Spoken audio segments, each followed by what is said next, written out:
The power grid is down. Not for an hour, not for a day. 12 days and counting. Your phone is a dead brick.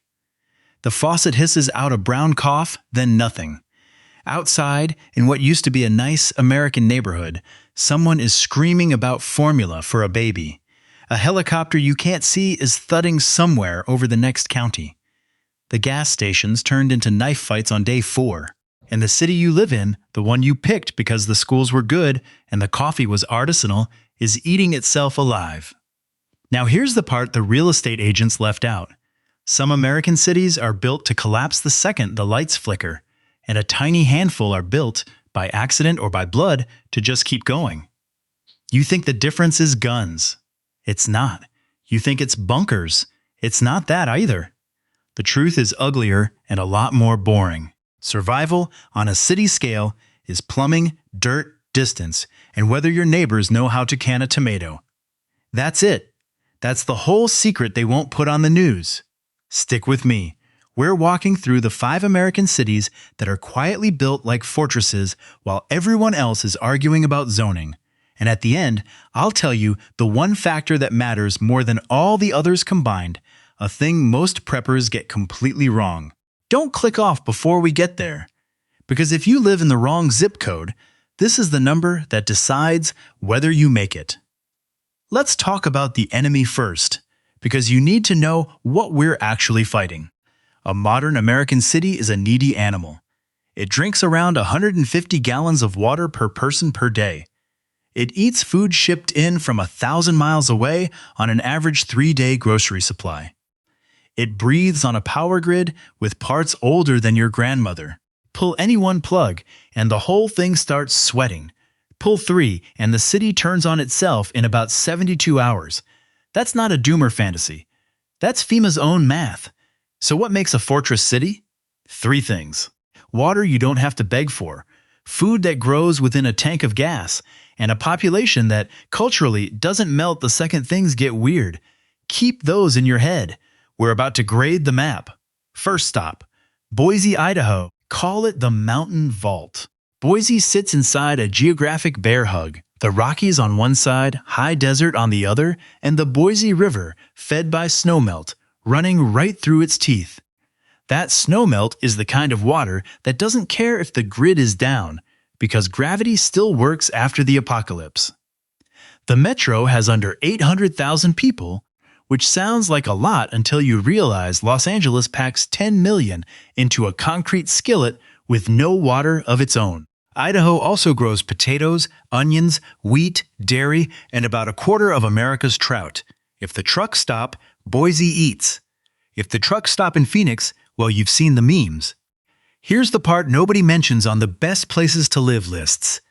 Idaho has one of the highest rates of private firearm ownership, and more importantly, one of the highest rates of home food preservation in the country. That's not a political statement, that's logistics. A city where grandma still cans peaches is a city that doesn't riot on day 3. Second, Knoxville, Tennessee. The hidden power grid. Most people look at the South and think heat, humidity, and hurricanes. But Knoxville sits inside the Tennessee Valley Authority, a power system built during the Great Depression, specifically so the region could run itself when the rest of the country couldn't. We're talking about a network of 29 hydroelectric dams that don't need oil, coal, or some stranger in a control room in Texas to keep humming. Water falls, turbines spin, lights stay on. And here's the kicker. Knoxville is cradled by the Smoky Mountains, which act like a natural moat. You can't exactly roll a looting convoy through a national forest. The Tennessee River gives you drinking water, fishing, and transport. The surrounding counties grow corn, soy, cattle, and tobacco, and the food culture here still remembers how to feed itself without a Trader Joe's. I've driven through East Tennessee on back roads where every third mailbox has a smokehouse behind it. That's not a lifestyle brand. That's infrastructure. Quick pause, because this is the part where YouTube usually loses half of you. If any of this is making you look at your own city a little differently, hit the subscribe button. Seriously, not for me, for you. Because the algorithm buries this kind of talk, and the next breakdown I'm dropping is the list of the absolute worst cities, the ones that fall apart in under a week. You do not want to miss finding out if your own city is on it. Hit subscribe, hit the like button, and let's keep moving. Third city. Sioux Falls, South Dakota, the forgotten breadbasket. Nobody thinks about South Dakota. That's the superpower. You know who doesn't get missile targeted, cyber attacked, or invaded? Places no one can find on a map. Sioux Falls has around 200,000 people, sits on the Big Sioux River, pulls from the massive Ogallala Aquifer, which is basically an underground freshwater ocean, and is surrounded in every direction by what is, no exaggeration, one of the most productive agricultural regions on planet Earth. We're talking corn, wheat, cattle, hogs, dairy, sunflowers. If every shipping container in America stopped moving tomorrow, the people of Sioux Falls would be annoyed. People in Miami would be feral. And here's the thing they don't teach in civics class. The state has almost zero foreign-owned critical infrastructure, a small manageable government, and a culture that still treats neighbor like a verb.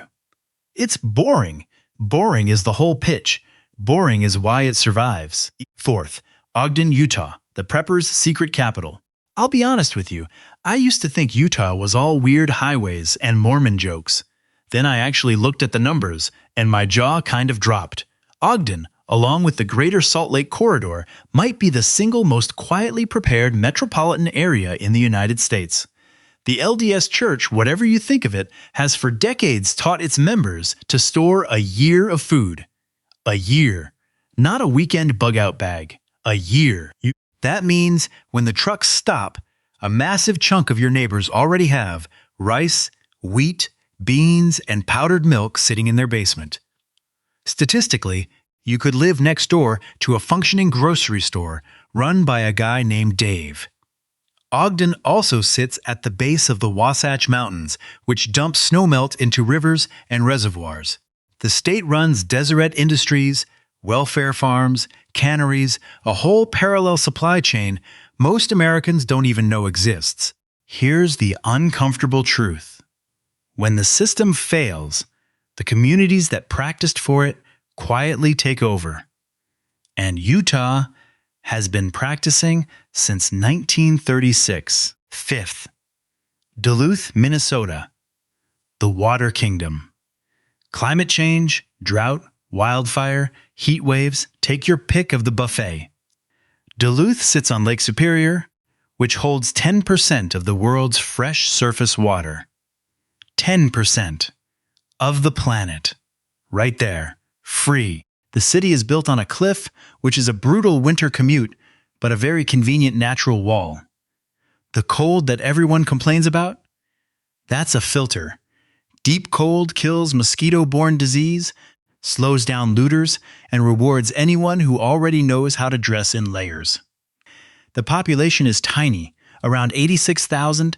The Iron Range behind it has metals, timber, and farmland, and the Great Lakes shipping network means you're never fully cut off from the rest of the upper Midwest.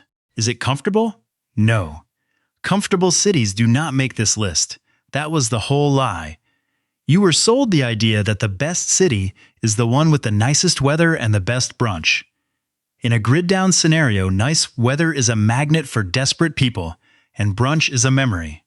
Now, mid-roll, real talk. Let me pull the camera back for a second. I want to know something from you in the comments. If the lights went out tonight for real, no coming back on, what's the one thing your current city is missing? Water? Food? Neighbors you trust? Drop it down there. I read them, and more importantly, other people read them and figure out what they missed. Your one sentence might be the thing that wakes someone else up. Now, the science payoff. The part that pulls it all together. Why do these 5 cities beat almost every major American metro? It's something researchers call carrying capacity. Every region has a natural maximum number of humans it can feed, water, and warm without outside help. Most big American cities are carrying 10, 20, 50 times their natural capacity, propped up by trucks, pipelines, and power lines that stretch for thousands of miles. Pull the props, and math does the rest. These 5 fortress cities are among the few places where the local land can actually, roughly, support the people standing on it. That's the one factor I promised you. Carrying capacity, not guns, not gold, not even generators. It's whether the dirt under your feet can feed you when the dirt 1,000 miles away can't get to you. Here's the line I want you to keep. A city is only as strong as the day it has to feed itself without asking for help. Write that down. Put it on your fridge. Say it out loud next time someone tells you their downtown has a great food scene. Now close your eyes and go back to that apartment. 12 days of dark. Screaming neighbor. Brown water. But this time, you're not there. You got out early, or you picked smart, or you listened. You're in a small kitchen in one of those 5 cities. There's a lantern on the counter, a pot of beans on a wood stove. Someone down the street is running a generator off a micro-hydro setup because that's just what people do here. The cold is outside, but you're inside. Tired, wary, a little hungrier than last month, but breathing, alive, sovereign. That's the whole game. If this one actually changed the way you look at your own city, do me one favor. Hit subscribe and turn the bell on, because the next video drops the 5 American cities that will not make it, and I'd rather you hear it from me than learn it the hard way.